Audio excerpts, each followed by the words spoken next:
Greetings. Hello, everybody. Hello.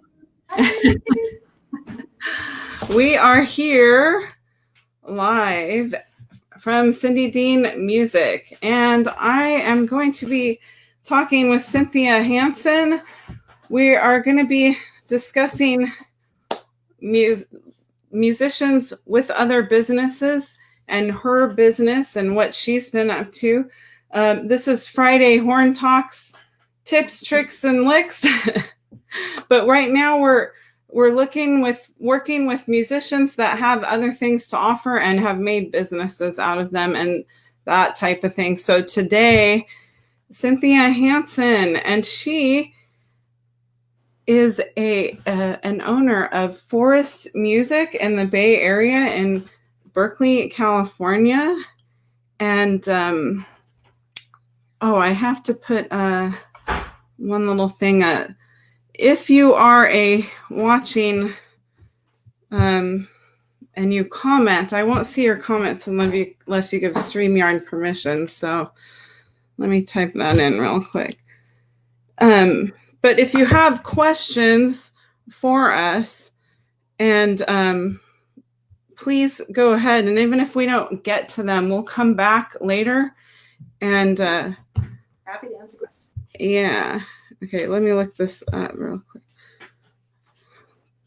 Sorry, I messed up one thing here. Sorry. We don't miss anything else. But in the meantime, we've known each other for, I can't even think how many years. It's been so long. And at least we were like 25 or so, yeah. Yeah, I think longer. We both met in the Bay Area. We were both musicians playing in the Bay Area. That's how I got to know you. And I think we played together. And then we found out we had some mutual friends from college that we went to school with at different times. That was kind of awesome, yeah. To be connected with more people. So why don't you give us a little bit of background, just kind of how you started. So like most of us, right? You were in music school, yeah, and you were performing and that type of thing. Yeah. And yeah, I think when you have to love it to do it in the first place. So music, it's a passion that draws all of us. And those of us who choose a career in music, we just can't see ourselves doing anything else. And so I won a scholarship in high school for University of Colorado Boulder. It was called the Fisk Scholarship, which is a full ride on bassoon performance. So cool. That's how I got into being a bassoon performance major. And I still to this day love playing the bassoon. And I was so excited and started as a freshman in 1984 at the University of Colorado Boulder. And at that time, it was Bob Olson was the bassoon teacher. And I absolutely fell in love with the campus and the music program. It was exciting to be in a college environment, and just focusing on music was just a dream come true for me. And at the time, I think I went in expecting to be a bassoon professor, because I was thinking of teaching at the collegiate level where people would be just as passionate as I was coming into it. And my minor instrument, you could have a minor instrument, was oboe. I took a my gosh. My junior year, which little did I know would come in very handy later in life. So you're the perfect person for this store, because you're the true double reed specialist. Yes. Awesome. And my first love was, so when they came in Colorado, it was between elementary and junior high school. You got to choose an instrument to be in band. I was so excited. We listened to all these recordings, as Mrs. Tosick was my elementary school music teacher. And the sound that drew me the most of all the instruments was the English horn, which is, you probably know, it's kind of a split between bassoon and oboe. Yeah. And so the orchestra director, Mr. McNeil, sat me down, and I remember going through the list of instruments you could choose to go into the summer band program. And I didn't see it. I said, I want the English horn. And they said, no English horn. Wow. I mean, most people don't know what that is, right? So right. So he's like, well, you have to start on the oboe first. But and oboe, we don't want you to start on the oboe. So how about clarinet? We're going to start you on clarinet. Oh, And then okay. you're going to switch to the oboe. And then, down the road, you can get to the English horn. I said, okay, fine. And so this other lady, and I don't know if she's watching, Beth Antonopoulos, hello. So we were little clarinets in the 7th grade band. And halfway through 7th grade band, I said, okay, I'm ready to go to the oboe now. Enough clarinet. It was fun, but that was my gateway drug to the oboe, and which is the gateway drug to the English horn. Oh my God. And then the band director gave me a kind of a disappointing news to me was, well, we already have 2 people on the oboe. How about bassoon? Bassoon, what's that? And they opened up the case, and it's like a really, really big oboe, which is more like an English horn to me. So I was like, yeah, I'm going to learn the bassoon. And I dragged it home on the school bus.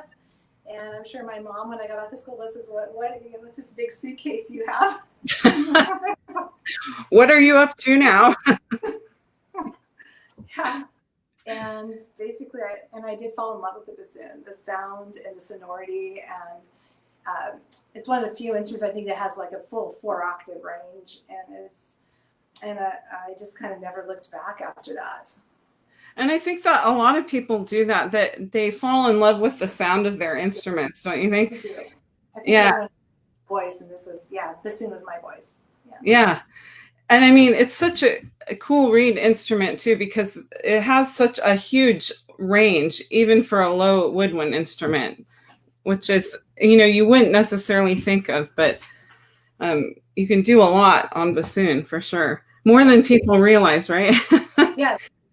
Yeah, it's a lot more flexible, and a good case in point, plug to my husband, hi, Paul Hanson, is a great jazz bassoonist. And if you type in Paul Hanson jazz bassoon, I mean, you'll get a lot of things on YouTube that you can check that out. Yeah.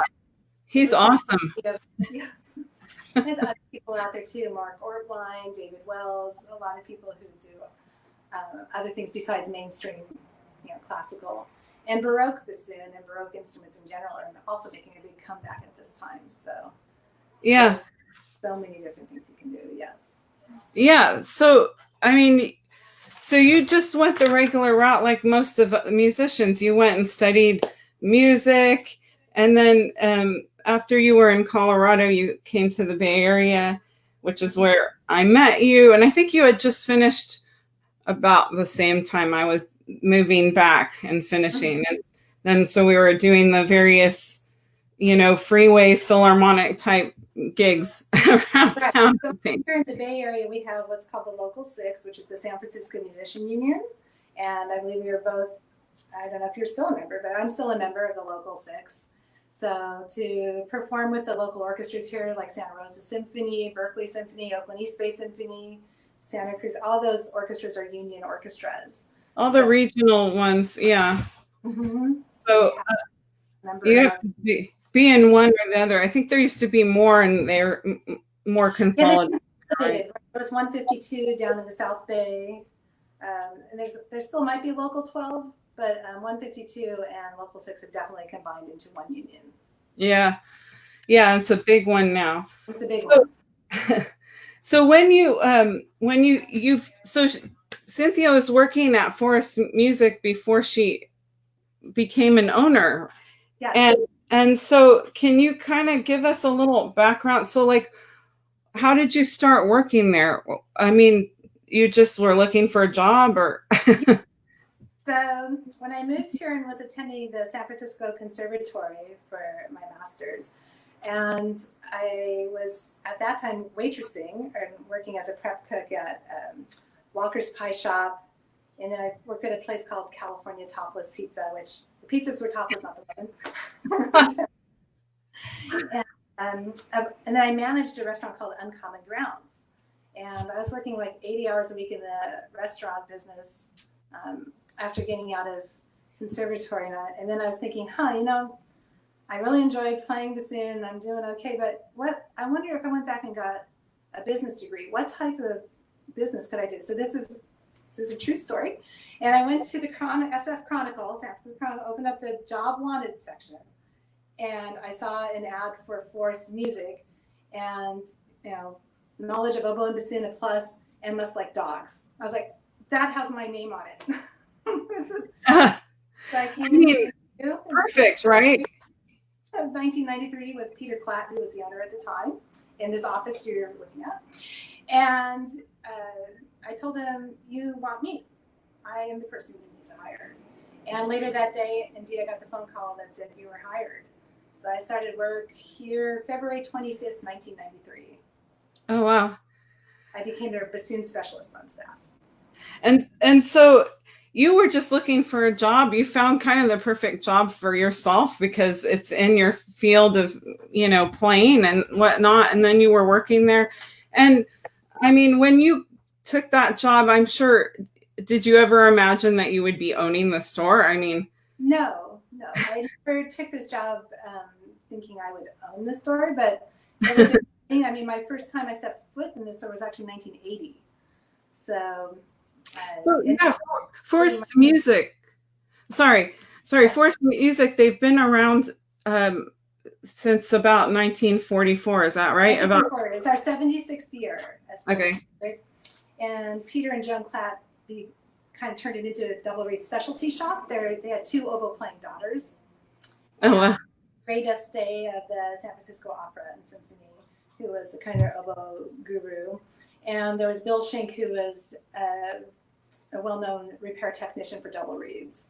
And I don't think it was Mark Lipsche, I think it was the oboist before him with the San Francisco Symphony, sold reeds. And it was called the Oboe Shop at the time. So there was a little mail order back in the 1960s and 70s of just selling oboe reeds. Oh, wow. So that's how this started as the double reed specialty shop, yes. So they expanded it, right? I mean, because it used to just be repairs. Music.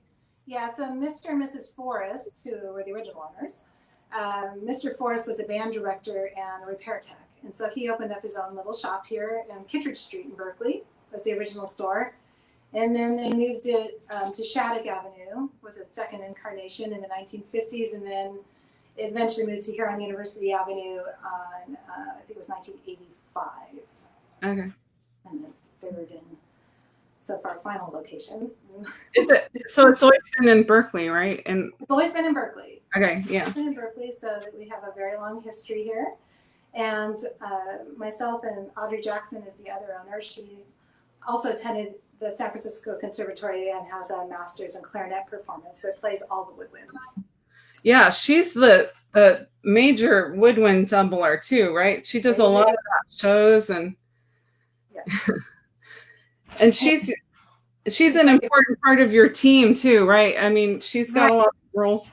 We had kind of discussed that before we got on air here, but yeah, I mean, to run a business like Forrests Music or any business, you need a good team. So you need somebody that's the chief executive officer who makes all the, we're going to do this and this, or we're going to go to this show, we're not going to this show. And then you need somebody, the CFO, the financial officer, that's Audrey, who makes the important financial decisions and writes the checks for all of it.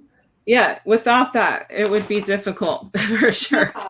You need somebody that's really good at that side of it. Yes, for the payroll and for the bookkeeping and all of that. That's super important because without that, you can also fall flat in the water fast. Yeah.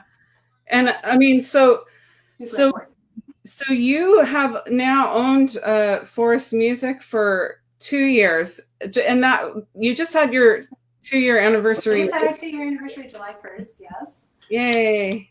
That's so exciting. In my wildest dreams would have thought I'd be dealing with a world pandemic at this time, but yes, can roll with it, Dana. That's the best thing to do in life is try to make lemonade from lemons, and you just keep rolling along and adapt. Yeah, we've done, and thank goodness we had an online presence, so that was a big strength in us keeping on going. Yeah, well, and I mean, from what it seems like, you're one of the premier double reed stores across the country. I mean, that's what it seems like. Every time I'm anywhere and, oh, do you know Cynthia? Oh, do you know Forrests Music? Because, I mean, I'm from the Bay Area and I'm always, chatting. And everybody always, I mean, like, I've never heard anyone say, no, I don't know that store. So, I mean, you guys really have a strong reputation. And is that, when you buy a business like that, there's benefits and probably also, higher expectations. So what, do you uphold, and that's a big deal. Yeah, it's a big responsibility, and that meant a lot to me. I really have always loved Forrest music. Like I said, from when I entered first time as a customer in 1980, when my grandmother was like, there's this bassoon store down the street, because my grandmother lived in Berkeley. And my eyes must have just gotten so wide when I walked in, like, oh my gosh, I had no idea. And I still just feel very proud to work here, to be a part of this, and now to be an owner of this and this big double reed, toy store. It's great. I think you're a little bit more than a toy store. Yeah, I mean, we do have a repair shop, and so that gets into some more of my team members. So John Gable's been here since 1985 and was a previous owner, and Marilyn Day also does like all the instruments in addition to the double reeds. Well, so that's quite the benefit when you buy a business, and you still have the benefit of, you personally still have the benefit of the previous owners around to like ask questions to. Invaluable to have their expertise and their knowledge and their empathy. And how lucky is that? I mean, that sounds like what an amazing thing. And I mean, so so we have a comment. Felissa, she says, this is so great. Cynthia is amazing, a great musician, savvy business person. Giving you kudos. So you guys, if you're watching now or on the replay, let me just say, Facebook likes, interaction, comments, likes, hearts, give us some love, share, and because otherwise they don't post this as high up in the top. It's just how they do these live videos. So any benefit to us and this channel and her business is give us hearts and love and likes, and it just kind of makes it be seen, and so that we can continue to do these and maybe make a difference, because the point is we want to inspire other musicians and creative people, and maybe you have some skills or something that you've been doing that you didn't realize you could turn into a business. And I mean, like, you were working at the store, but I mean, the first thing wasn't, oh, I'm going to buy this business one day, but then the opportunity came up. And so can you tell us a little bit about when that sort of transpired? Yes, that's a very good thing to bring up, because opportunity knocks, and sometimes only once, and you want to answer the door. So we happened to, Audrey and I were working one day over packing orders like we do for the other side of the business. And John and Marilyn came over to us. This was in May of 2016, and I could tell they were nervous and something was going on. And they said, we sold the business. And it felt like the rug was pulled out from underneath me. I was like, wow, okay, then who's the business sold to? Oh, we can't tell you. And, okay, so you start to reevaluate your life. It's like, wow, I've never thought, what am I going to do besides what I do here at Forrests? And it's always made me happy to come to work here and be here, and it gives me joy to make sure other double reed players have their supplies and have their instruments and be able to talk to their bassoonists. And this has been my life since 1993. So what do I do now? And it really makes you step back. And then I noticed something might be going wrong with the sale. So actually my first call was to the previous owner, Peter Clapp, who's kind of my business dad. Peter, do you think, how do you feel? I think I could run Forrest music. And I think something, what do you think if I call and ask? And he's like, well, you better do it fast, because, I think, I sort of, well, yeah, it's already sold, but I think something's not right. And he said, well, go ahead and give a call, because John might not even know you're interested. And so I did. I sat in the parking lot in El Cerrito, and on my cell phone I called John Gable, who was my boss at that time. And I said, hey, I might be interested in buying Forrest music, and just to let you know. And he said, thank you very much. And then the next day they came to Audrey and I and said, we'd be interested in selling to you. Wow. I was excited and scared at the same time. So if you're scared, that's normal. Yeah. Because you hadn't planned this. This was kind of like, wait, what's happening? And you just sort of jumped right into it. And so then I jumped into it, and then some things happened where we couldn't really go into negotiations until 2017. But then once we went into negotiations, then I had, I got this. I walked in to do negotiations, but which was basically, John wanted me to prove myself. Are you really serious? And to be really serious, they want to see what type of cash flow you're coming in with, et cetera. So then it was time for me to come up with investors. And to do investors, so you don't need a business degree, but you do need some business smarts. And I should shout out to the Small Business Administration. The SBA has a fabulous program that they have counselors for free that you can consult who are previous business owners and volunteer their time to help you with these things. And I cannot say enough as the SBA. And that's great. And you don't think about that stuff as a creative person, usually. Like, we're not always thinking about the business end of too much. Usually, there's always, I know quite a few savvy people out here, but that's not something that I would have, let's go to the Small Business Association. I would have been like, what do you do? So there's something they run here in California. I don't know if it's nationwide, but it's called SCORE. And so these are classes you can attend. And so it's kind of the Cliff Notes version of how to become a business owner. Oh, wow. They have accounting classes and spreadsheet classes and things that you can educate yourself quickly. And then also there's, of course, people you can hire. So every business owner you come across is not maybe the most number savvy person, but they know how to pull together a good team to run a business. So. Right. Yeah. That's great. And that's important to point out too, because most of us, that haven't owned a business, especially like that one that's been around for, you said 76 years this year. You're buying something with a huge reputation and you want to be successful. And yes. Yeah, that's good. So it took, a couple years to finalize everything, go through the whole process? So from May of 2016, when they said they wanted to sell it to us, to actually signing the papers and handing over the keys and owning the business was July 1st of 2018. Wow. So it was a big, long process. And there's people along the way that just keep giving you the courage. So one of my investors, and he knows who he is, and the oboe player, hello. And I don't know if he wants his name mentioned, so. But we were playing an Easter gig together, and I'm like, I have this where I might be able to buy Forrest music. And then he's like, if you do, I have this amount of money for you. And he did. He stood behind me the entire time. And that gave me great faith to actually take the leap. Wow. Plunge, whatever you want to call it. I was like, oh my gosh, this person, that was just so touching, that this person had that much faith in me.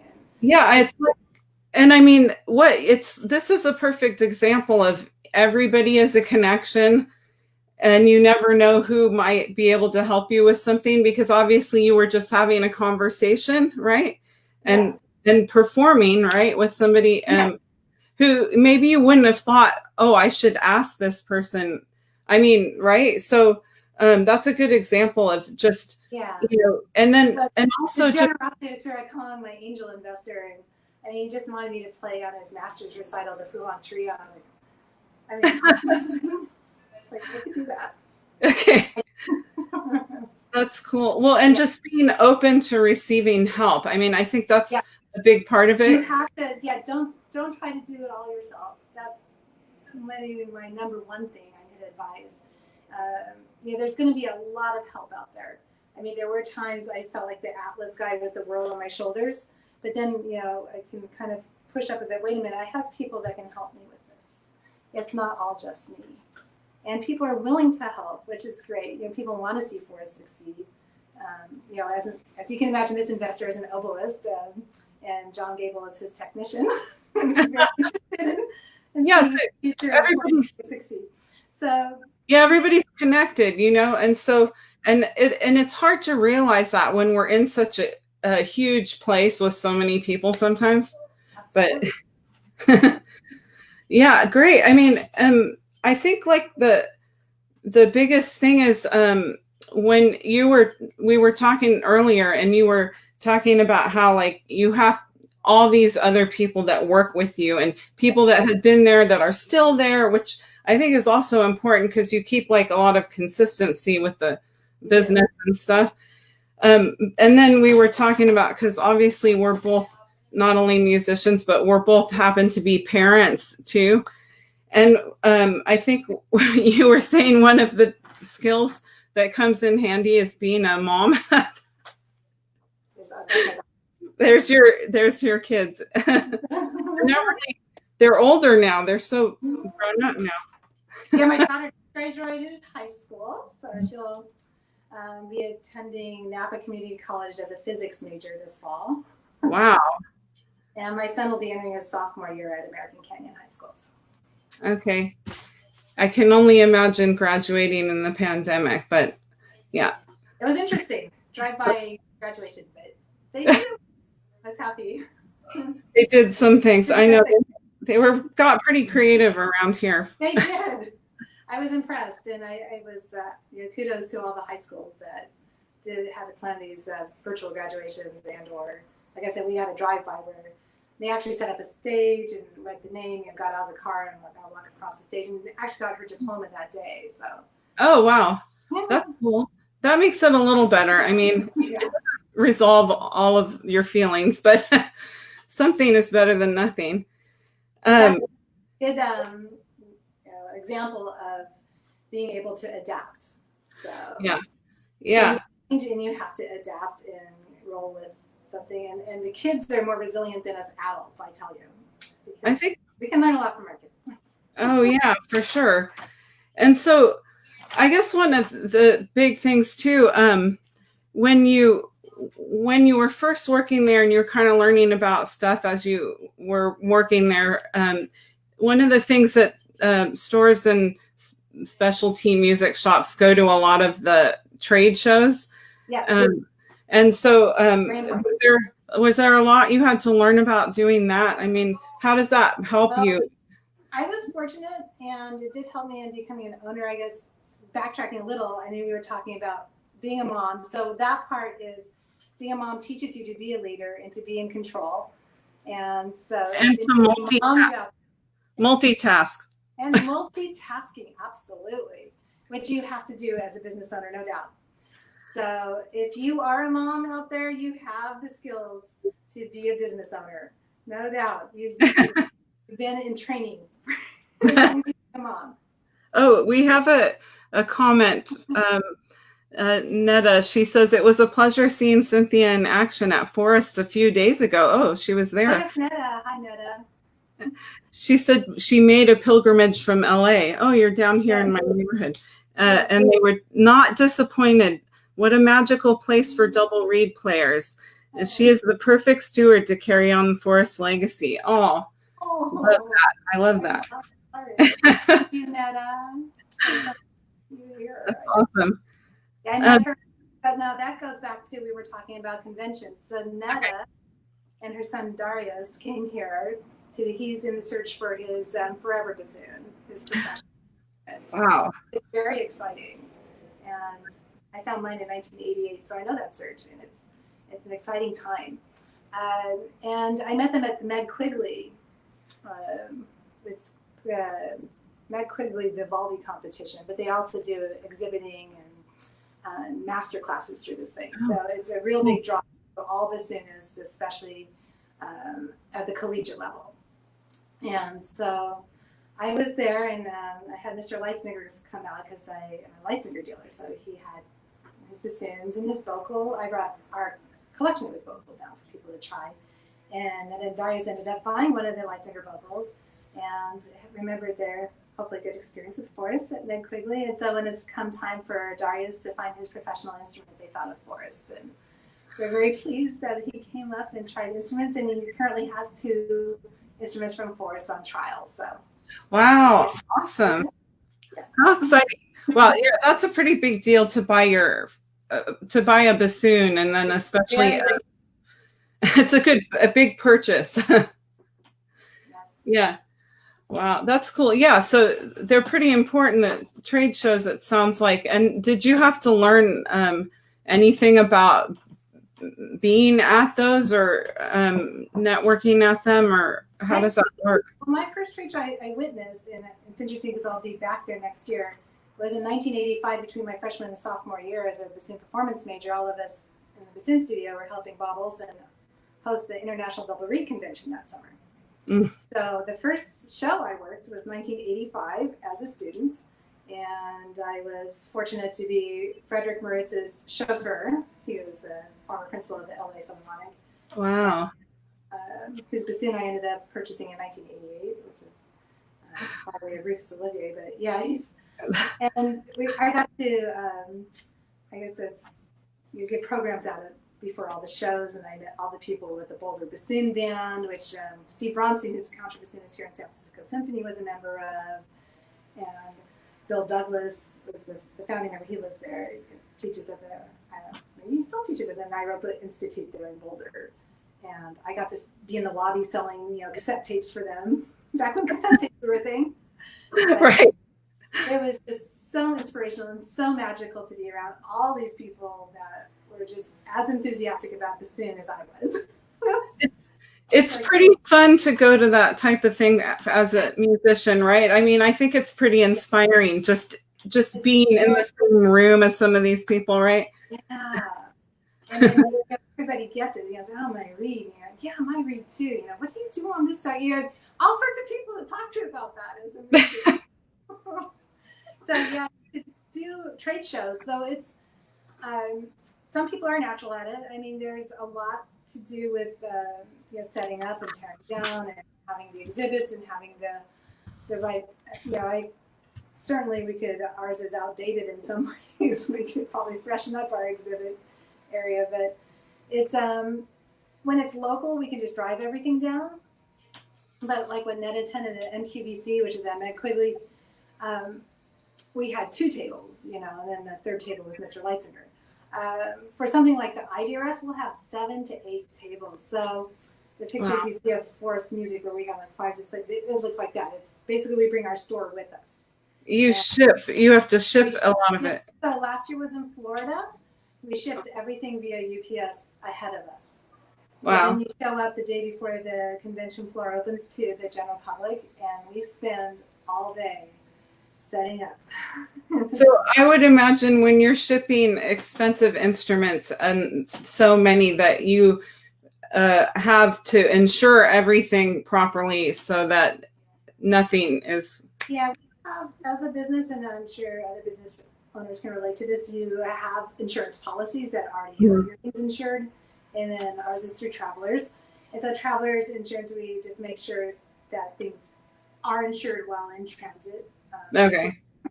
And then we have a deductible on instruments that are owned by us. So all the instruments that are owned by us have $1,000 deductibles. We just need $1,000 worth of insurance on the instruments we ship. And mostly we'll ship bassoons ahead, but we won't. Oboes will go out of adjustment just looking at them. So I will actually have a suitcase of oboes. Oh, wow. With me. So yeah, the oboes actually travel with me on the airplane. And wow. Well, I guess that's the benefit of them being small. You can at least do that for a number of them. Yes. Yeah, so many details when you're doing these kind of things and you own a business, and in a million years you might not have thought of it if you had not had experience doing it. So it's good to know all this stuff. And like I said, if anybody has any questions, and your husband's giving you a shout out. He says, great job. Just so you know. But yeah, is there anything else that you think when you first started as an owner that's important, if somebody was thinking of buying a business or owning their own business, that you didn't know that you learned along the way? Yeah, I mean, basically to own a business, again, the first step is to have faith, again, so you need to take that faith in yourself first and foremost. And then you need to reach out and see who else has faith in you and ask those people for help. And those are going to be your pillars at times like this that we're in right now. because it's very important. You need people, investors, you need maybe the former owners, like in my case, that are actually here on premises with me. And I'm very fortunate, like, oh, I wonder, you know, how to do this here. I can just, you know, buzz up on my intercom, hey, John, I need the Forrest logo for this, you know, advertisement. And you know, he can talk me through it. And, Okay. And so I have a question too, like as far as, so you had to find investors and you went to some of these classes, and did that help you learn how you find something like that? Some of the classes you took? Yes, there are. So if you are just thinking about getting into owning a business, definitely the Small Business Administration, and like I said, our classes are called SCORE, but those are out there for the general public. Mm-hmm. So, and there are classes like, let's say restaurant is your passion. Like, oh, I always wanted to open a restaurant.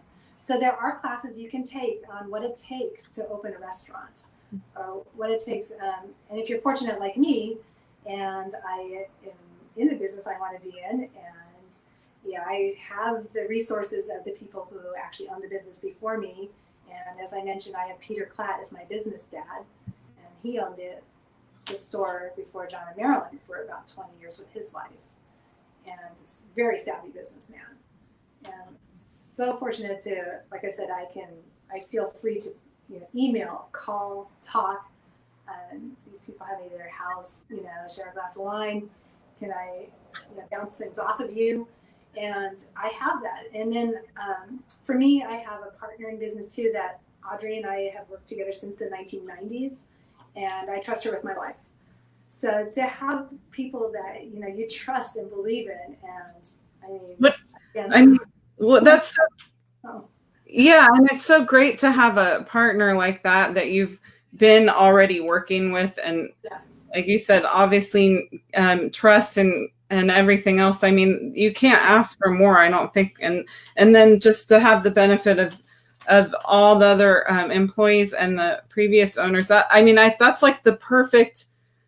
I don't think you could fall into a better situation. Yeah. So, I mean, yeah, luck has something to do with it. I must admit there's definitely some luck at play, but you have to, again, work.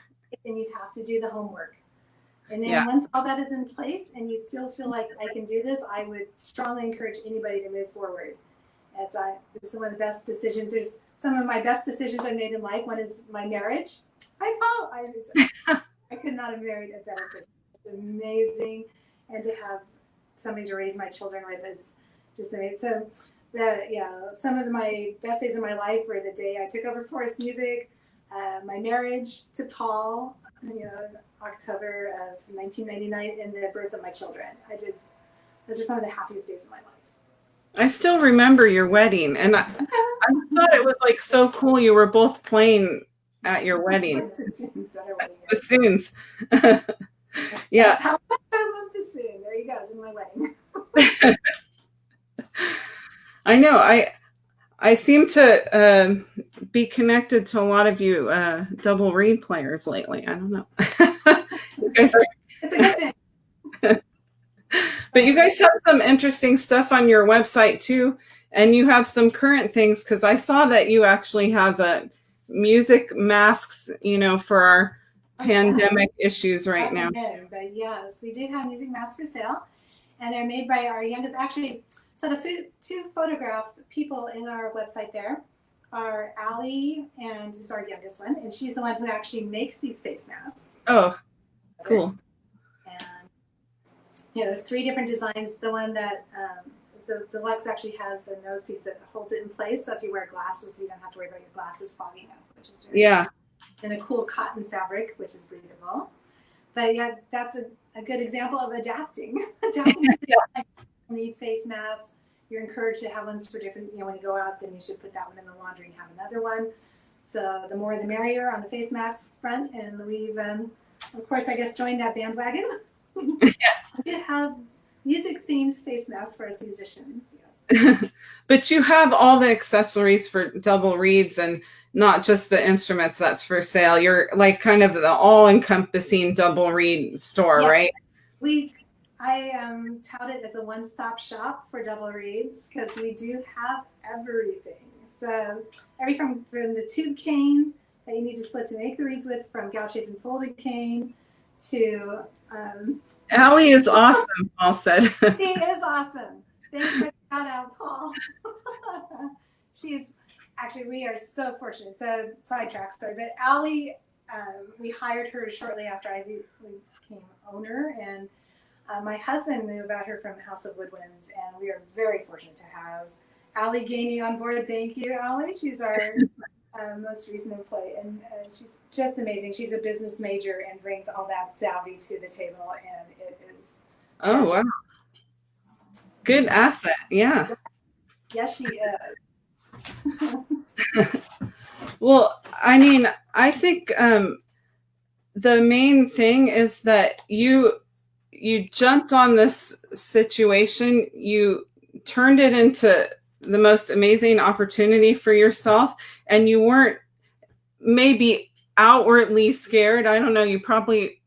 I think people knew I was scared, but yeah, there's definitely a fear element, and like I said, anybody who tells you there's not, they're lying. That's all I got to say about that. But it's well worth the ride. Yeah, and I mean, and it's, you get good. You find somebody to help you with the legal parts of it, and you get good advice, and you stick with that. And do they continuously help you with things as you go through your business? I would think. So I mean, I'm fortunate also, and I've got a strong family that helps out too. So I have my brother-in-law Chris. It's one of my investors. Hi, Chris. I don't know if he's watching, but yeah, he's been fantastic. And speaking of, you will need legal help to do a business. Yeah, I strongly encourage you to go out and find a good lawyer and interview your lawyer. I found my lawyer through my brother-in-law, Chris, who's on something called The Well, which is a group of professionals that talk to each other. And Amy Thomas, who's the owner of Pegasus Books here in Berkeley, used this same lawyer. So he was recommended from her, and she also went from being employed to owner. Oh, wow. Okay, cool. Before this lawyer, he knew what he was doing. So Audrey has a shout out. Joanna says Audrey is my read angel. Yay! That's awesome. One of my angels too. I'm surrounded by angels. And I mean, it's kind of like being a parent. I mean, you can sort of do it okay job by yourself, but the more help you have, the better you do. And I think business is exactly the same, but there's money involved there. So in order to be a good business person, it sounds like you know how to delegate and how to find help. Yes, delegate and find help, and that's the same with raising children. So there you have it. You're a parent, you can be a business owner.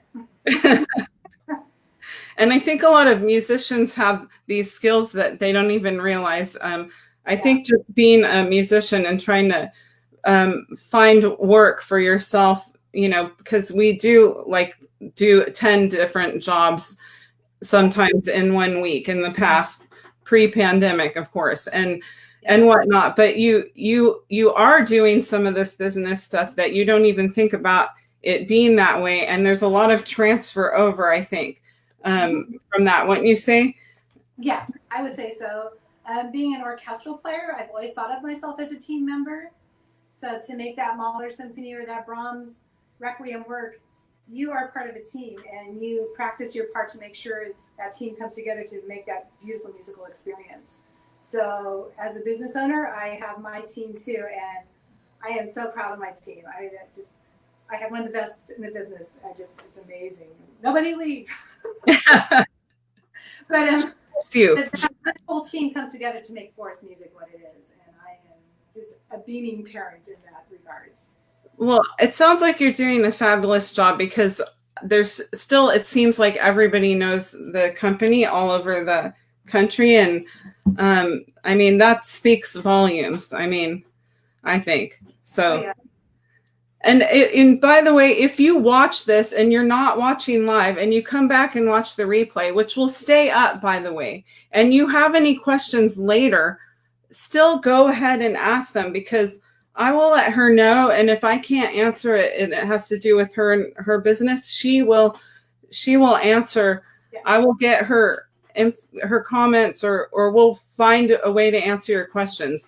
And still, like, if you find this valuable, if you think somebody you know could benefit from hearing any of this information, please, by all means, share. Continue to like our post, our video, even after the fact. I mean, show us some love here, because that's the way people find this information here on our social media here. It's by sharing, it's by interacting and engagement. And that's why we're here talking to you. We want to share this information, her experience. And I hope that we inspire somebody today, somebody to go forward with something that maybe you didn't think that you could do. Even if it's just one person, that's kind of my goal here. But and people won't know unless you tell them. You need to ask a question. If you're like, well, I think I could do it, and you go ahead and ask. Maybe it's another music store in town here or something like. I think I could do it. Or you've been working there and you think, maybe those people are getting ready to retire. Don't be shy to ask them. Hey, if you're ever retired, I might be interested. Because you don't know. Maybe they never thought that you were interested, which was my case. Yeah, I mean, it's that one question. If you had just let it sit inside and not spoken out, we don't know what would be going on. Where would be today if I hadn't spoken up? Yeah, exactly. And then I also, maybe one other thing is, I consider myself a torch holder. So again, since this is a 76-year-old business, my goal is to keep it going for another 20, 25 years, and then I pass the torch to someone else. Yeah. Yeah, one of my big passions is keeping the actual physical music store alive. Right. I mean, I was going into music store as a kid, and we need to keep the physical music store as well as our online presence. And it's important, and there's so many that are not, they're ceasing to exist. And the fact that you're here, and especially as a specialty store, which is needed. I mean, people that want to play double reeds, they need this service. And so if you disappeared, I mean, it's kind of like, well, where would you go? Bassoons or oboes or vocals, or there's no space set aside for that. At least a special space aside for that. Yeah. Oh, our friend is here, Janice. She says hello. Hi, Janice. Are we not loud enough? Oh, Cynthia, she wants you to be closer to the mic. Can everybody hear us? We've been talking for a while now. Hear me now. Hopefully everybody can hear. I think sometimes the different connections go in and out too. So technology is great, and then other times, I don't know. But if you didn't catch anything and you're wondering what I said, go ahead and type it in the questions either now or later. That's fine. Yeah, and like I said, we'll come back. We'll answer any questions. If you weren't clear on anything that came up, again, like she said, one or both of us will get back to you. And we want to, we're not going to put this video away. It'll stay up on the site. So it'll be here tomorrow, a week, whenever you come back to the page. But come back, soon. If you haven't, if you didn't catch all of it, you can watch it again, as soon as we finish here. So. Yeah. All right. Well, I think we could talk forever. I mean, there's so much detail. I started right. Watch out. I mean, I probably should get back to work pretty soon myself. Yeah. She's at the store in the back. I mean, do you see the sign? She's got her Forrests sign behind her. Yeah. Okay. So. Oh, there's the Fox side of it. There we go. I was advertising Lorraine the whole time, but we're also Fox dealers. So right. Shout out to Fox. Hi, Fox. Well, thank you for taking the time to come on here and chat with me about all your experiences in this realm and owning a business. And it sounds to me like you're doing this fabulous job. Fabu, I can't talk today. You can say fabulous, right? I'm trying to be young and hip. I'm not sure if that's right.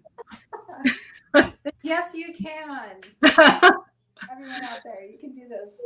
Yeah. So yeah, no, thank you for taking the time. She's at the store, so we need to go and let her get. Yeah, you need to get back to work, right? Yes.